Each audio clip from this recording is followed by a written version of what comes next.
Hey guys, how are you? Long time no see. I am so sorry. I know it's been a while since I've last posted a video. It's been an interesting time. Well, I don't remember the last time I put it. I think it was two months ago, so in last year. Seoul has gone through another bit of a high peak in the COVID stuff, where they had new kind of rules that so restaurants are open at past 9. You're not supposed to hang out with more than three other people. Churches were closed. A lot of stuff was closed, especially over the Christmas holiday. And then now things are a little bit better. Now some of the churches are open, but at like 10% capacity. You can eat in cafes again, which is really exciting. And you still cannot hang out with more than 4 people total for at least another week. I think they'll run that through Seoul now, which is the Lunar New Year, or in the States we'd call it Chinese New Year, which, can we change that? And then personally, not too much. I've been really chill, and I think this time around has just been kind of more exhausting. My classes were all online, and then I felt like things were kind of just so monotonous. Just go to work, go to school, go online, teach kids, go home, go back. And then I did find time to hang out with people, especially on the weekends. But overall, I think it's just kind of bleh. So I haven't had a lot of motivation to create a video. So I apologize. I hope you understand. But all in all, things are really good. Last week we got to go back to church, so I'm excited for that. And yeah, I'm really hoping that I can hang out with more than 4 people soon. So what am I going to chat with you about today? Last time I talked about going hagwon or public school. I think that's what I talked about last time. Today I wanted to go further with that and how to choose the right school. Now obviously with public school you don't really have an option to interview the specific school you're going to unless you're direct hire. So I have some questions and ways to kind of go through and find the school that works for you. Because it's really going to be about what your preference is. So as much as you might be worried about interviewing, it's also important to remember that you're also interviewing the school to see if it's a good fit for you. If the location works for you, if the school itself works for you. Now I've done this a couple times. I've also been an interviewer. So I have a little background. And I've been pretty lucky with my school choices. And I think it helps with the questions I've asked and the kind of research I've done. So I'm going to give you some of those tools today. And I apologize if there's some background noise. I'm doing my laundry. All right, to start, let me give you some information about how to first get a good interview. 1, definitely find a recruiter. That's not a definite. Right now, I highly recommend a recruiter because during this COVID season, it's really hard for you to come over from overseas because not a lot of schools are willing to put up with the extra costs of housing you for a couple of weeks for the what's it called? The quarantine, the 2-week quarantine. And there's just so much unknown with coming from overseas. Right now, nobody's allowed in from the UK because of the crazy strain over there. Yeah, some of the processing for visas is taking longer or shorter. It's really hard to pinpoint something right now. So a lot of them are just coming in from in country, but this works for you if you're in country or out of country. Either way, when you go, it's helpful to have a recruiter. Right now, especially, like I said, I tried to do it myself this time, and I was at Dave's ESL. There was almost nothing on Dave's ESL because there's not looking for a lot of people from overseas. So I think Dave's ESL, they feel like those are just overseas people. I looked on Craigslist. Found a lot. There's so much information on Craigslist, but I ended up just going with recruiters because most of those are directly linked to recruiters anyways. And then there's some Facebook groups that are awesome. But if you get some of the recruiters, they'll put you in touch with some of the Facebook groups that are really good. If you need some advice on a recruiter, let me know. I know a couple. When you submit your email to this school you're interested in, 1, consider the photo you're giving. So when I originally did my thing a couple years ago when I was coming to Korea, I did a smiley photo that looked really happy. It was a good photo. And then I also had to have a passport photo, a professional looking photo. And then I also had submitted at that time a video, practice video of me teaching. I had no teaching experience at the time, but that's something good to have prepared just in case someone asks you for it, because it can kind of help them kind of see how you would be in a classroom, your kind of energy on screen, things like that.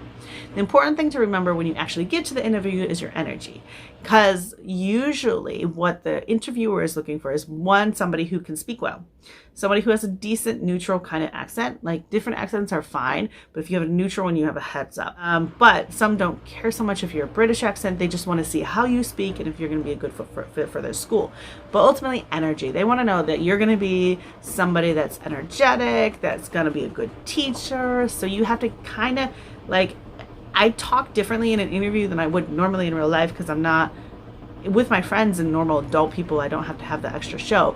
But when I'm doing an interview, I'm going to be like extra happy kind of seeming and trying to stay that way, which can be kind of hard, because I remember one of the interviews I had this time, they're like, oh, they wanted you to smile more. I'm like, one, I smiled. Two, she was kind of not nice. So it was kind of hard she was just like, okay, tell me this. And you expect me to be like, oh my gosh, let me tell you about my life.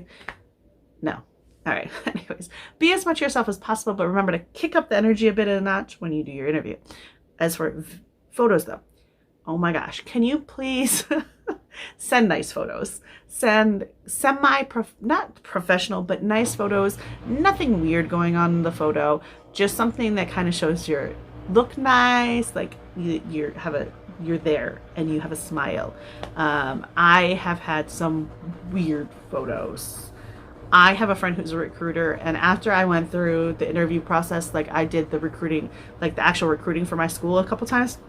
It's like, yo, you have a hard job. I got pictures where people look like they're a serial killer. They're like wide open eyes, no smile. I had a photo of this guy who's clearly from Texas, but he sent like 3 photos, and he was like a bigger dude. But in this photo, which no worries, bigger, whatever. In this photo, he was wearing like a cowboy hat. He had an American flag in the background. He was wearing like red, white, and blue, and like I can't. And then I've had some, I've just send a nice photo. It's gonna help you, because really there were a couple where I was like, no, this person, no, just from the photo. Make the photo, in the photo you want to seem friendly and approachable. Keep it kind of simple in the background, nothing crazy in the background. Be the only person in the photo. And when you're doing these emails, please respond quickly. If you're on the Korea end of things, we're trying to get somebody placed quickly so we can start the process. We have many people probably interviewing. We want to know if you want this job, if you're serious about this job. If you don't, just please let me know. Okay? Let me know. They're not going to hurt my feelings. Just tell me. It was so stressful during the interview like being on the interviewee side, because I'd have people, they'd be like really awesome, they have a great interview, like great resume, and be like, oh, let me set up an interview, and I never hear from them again. Or people I actually had interviews with, I was like, oh, we want you for the job, and then I never heard back from them. And I'm like, just say something. This is my time too. I have a short period of time where I need to find somebody for this position. So yes, I want to give you some time to think about if you want this job or not, but you can't give too much time. There's other people that are waiting. I need to make a decision too, okay? So please be respectful. Respond to emails as quickly as you can, okay? Spell check your resume and your emails. I turned down people. I didn't even interview people because of resumes, like spelling and grammar errors. Like, I was like, no, like, I'm not going to hire you. I want somebody who can teach my kids, but you're not even taking the time to show me that you respect this option enough to check your resume. Okay, check your resume. Have somebody proofread it, please. It doesn't have to be spectacular resume. It should not have spelling and grammar errors. Send your resume with a friendly greeting. So don't just like, I want this job, and send me, like, I don't know what it is with this. I feel like newer, younger people that have not, like, I don't know if they have never been any business like classes on how to properly communicate in a professional setting, but you should have a nice greeting. You should have a intro, you should have a cover letter. You should have a cover letter, okay? It doesn't have to be spectacular, but kind of keep in line with what you would normally do in regular business. It's likely an English speaker that's going to be reading your resume and your email, and if you have a friendly open greeting and like actually do that, then it's better than just sending me your resume with no information, because it does not entice me to know anything about you. Your cover letter is an option to kind of show a little bit of your personality and why you want this job. Your resume just shows your qualifications. Like I said earlier, prepare a short video, no more than 2-minute video, just so you mock teaching, especially if you don't have existing teacher experience where somebody has like provided like a letter saying how awesome you are. Then like a 2-minute mock video is good. Be lively in your interview. You're going to be teaching kids most likely, so give a little bit of the energy you would while teaching kids to your interviewer. And please know why you want to teach in Korea. Tell me what you need to know, why you want to be teaching in Korea, because you're going to be asked. You need to know why you want to be in Korea specifically, why you want to teach specifically, what's your teaching philosophy, what experience you have, how you would handle conflict in the classroom, how you would handle conflict with a co-teacher. So you need to know all these things before you interview with me. I don't understand how some people like came into the interview and they're like, I don't know why I want to come to Korea. You're coming to a foreign country. I need to know, one, that you want to come, two, that you're prepared and you understand like this is an entire different world. You can't just go home when you don't feel like being here. So anyways, those are my bits and pieces from the interviewer side. Now, as an interviewee, I have some questions for you to ask to help you kind of pinpoint the kind of school you want. Before you start the interview process, you want to know like what kind of hours you want to work, like what kind of kid, like age range you think you want to work with. If you're perfectly open, that's fine too. But these questions are ones I mostly asked. There's probably some I forgot, but these are the big ones I kind of asked to figure out and guide what kind of school I wanted to be in. And there was certain requirements that I really wanted. And so I was very specific when I was doing my interviews. So these are my questions that I think would be helpful for you. The first question, now these are in no particular order. Just figure out which works for you. So one of my first questions is, are materials provided? Because I want to know how much work I'm going to have to do. So you can ask if materials are provided, and this tells you, one, like if it's chain, they probably have materials provided. They'll let you know if there's the syllabus provided, how much kind of work you have to do.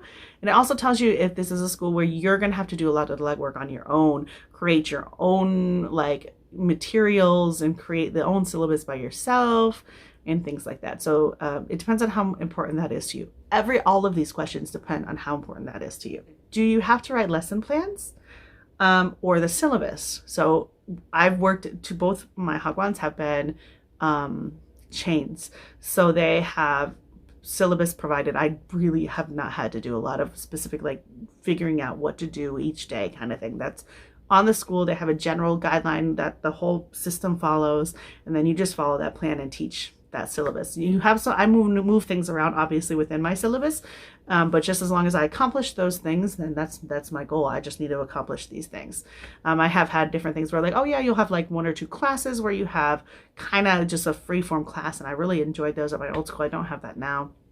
Where I'm like, okay, so I'm gonna just come up with my own thing for this class. But it was like speaking classes, so I'm like, oh, what do I want to discuss? What do I want to focus on? And I didn't mind that at all. There's some room for creativity in the classroom. So you want to know if you're just gonna be teaching the syllabus and you don't have to worry about anything else, or if you're going to be able to create some things on your own, change things up. So that depends, again, how important is this to you? Like, how much do you want to be in charge of the classroom and creating new fun things? Or do you want just a simple job where you don't have to stress, you just have a job? Like it really depends. And a lot of them are somewhere in between. They're a co-teacher. This is, very important to me. Some people, it doesn't matter.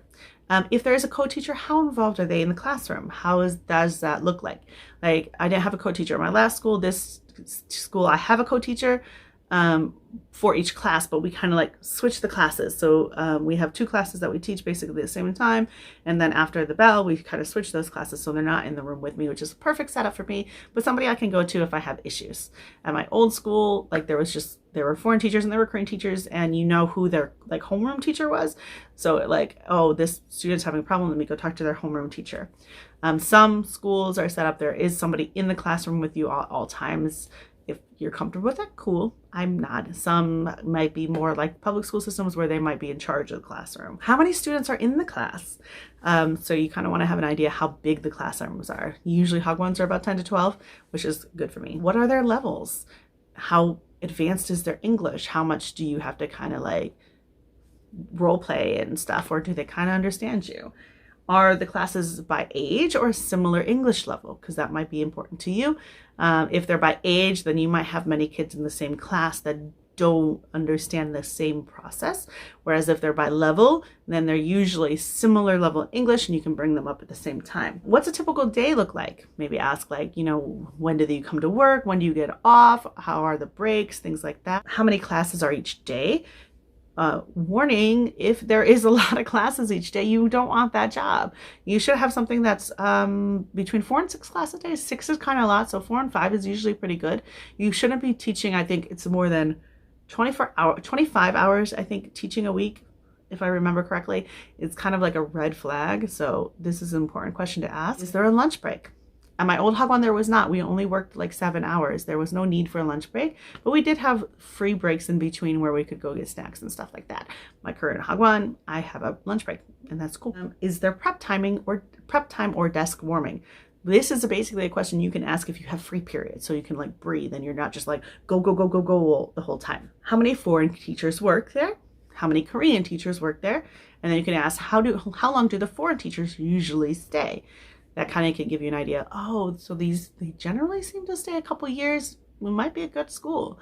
But then again, like I have a Hagwon now where like most of the teachers had stayed for 3 years, and then Corona kind of made things crazy, and like the management wasn't as lenient during that time frame. So a lot of them have left. So it's like, but it's still a decent Hagwon. Like it's not bad. How close are the accommodations to the school? This, I don't know. It depends if it's important to you. If you can walk to school, if you're living above the school, it's nicer, honestly, to me, if you don't live right at the school, because then like you're walking around and then you see your students all the time, and it's a little weird to me. But that depends on how much that's important to you. My current Hagwon, I wish I would understand her better. I don't think it would have necessarily taken me away from this, but it takes me about 50 minutes, 45 minutes, and at least one transfer to get to work.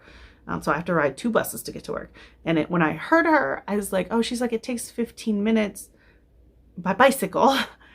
But that, like, she didn't give me enough information how long it takes, like, in public transportation. Are there Saturday or overtime requirements? So there are a lot of Hagwons that'll have like you work once in a while on a Saturday. So you want to know about that ahead of time if that's something you want to do.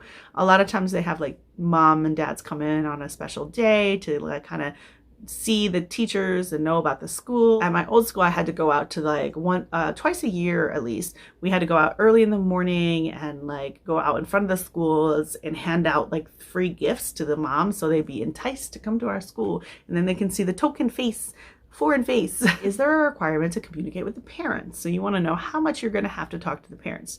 That might not be a thing for you. I'm glad I haven't had to, especially in Seoul moms. A lot of people want to be in Seoul, but it's not, you know what? Do you?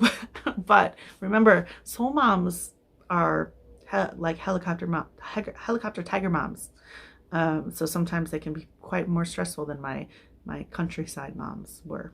I didn't ever have to deal with my countryside moms. I got like 3 complaints my first week because we were on Zoom. Oh, how involved are the parents is another good question. Like, are they going to be coming and checking in the classroom? Like, are they very like, rah, like, do we write report cards? And how often, and what does that look like? So my old school, we did report cards, but we basically wrote like a paragraph on each kid like every few months.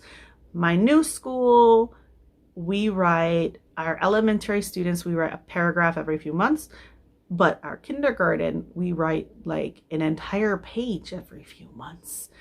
And it's broken down like speaking, vocabulary use, pronunciation, and fluency. And you have to write a couple sentences in each of these categories and for kindergarteners. And I'm like, so it depends on how important that is to you too. It's a little stressful, not too bad. I manage fine. If you're in a kindy, one of the questions you might want to ask, is there a lot of singing and dancing, or is it more academically focused? For me, it was very important when I was looking for this job that if I'm working with kindy, I don't think I have the energy to be like a babysitter who's basically up there singing and dancing and playing all day. Not my style. So I have a school that is more academically focused, and a lot of the schools that you guys might end up at, you might want to ask, that academically focused means there's a lot of work. For the kids, it's going to be very much like there's a lot you have to do in a day, so you might feel very pressured to be like blah, like full speed ahead all day long. But that's okay for me. I find times to like chill with the kids and have fun with them. I focus on getting things done, but it was important for me. I'd rather have an academically focused personally than a play focused, and that's just my style. Some teachers would prefer the other way. So it is a good question to ask. Are there helper teachers, which is good for kindy? For me, one of the schools I interviewed, like, there's a helper teacher that speaks Korean and she's in the class the whole time. And I'm like, I just don't want to be watched all day. At my current school, there are helper teachers that are out in the lobby. So like if like my kid has a cut, go talk to the helper teacher. Like I don't want to like, I don't have time to deal with all the individual needs of the students because I am not academically focused. So I'm like, I got things to do. I have to do, like I have a syllabus. I have to like accomplish most of this syllabus today. But it is good because it's like a little pressure off me. I can care for the kids, but there's also times where I'm like, just go ask the helper teacher for help. Then what's the neighborhood like? So you can ask what the neighborhood like is around the school, what the neighborhood is like around the home, and things like that. That's kind of all the questions I had. I'm sure there's more, and if I end up remembering more, I'll like put them in the descriptions or something like that. But anyways, that's what I have for you. So as you're going through those questions, you can kind of determine if based on those questions, the school is important, like a fit for you. But also keep in mind how the director, whoever's interviewing, acts. Are they the director? Who are they? What role do they have in the school? I prefer when I can interview with either the director or one of those teachers at the school. I did have interviews with like headquarters people who are just for any school in the area, which was cool too. But then I don't have like a vibe of who I'm going to be working with. And then if you get accepted, if they want to know if you want the position, then you want to try and let them know as soon as possible. But you want to it's very important, one, to do a blacklist search for the school. And then you want to interview a current teacher or former teacher. You want to talk to them, not interview them. And you want to see if you can talk to one. If they don't want to, then it's a red flag. So they'll probably send you up an email. If you can, I would recommend having like a cacao beforehand or something and ask to do like a cacao call if they're comfortable with that, because what's on email is more sensitive, so they probably can't say as much as they might want to. But if they can like talk to you privately on a phone like conversation, then they might be more likely to tell you some of the things that they wouldn't tell you in the email. I hope you find what you're looking for, but hopefully these questions can help you guide you to what's best for you. So anyways, that's all I have for you today. And I pray you guys have a wonderful and awesome year and that you stay safe from coronavirus. If you have any questions, let me know. Like, subscribe, and share. And I'll talk to you again hopefully soon. Bye.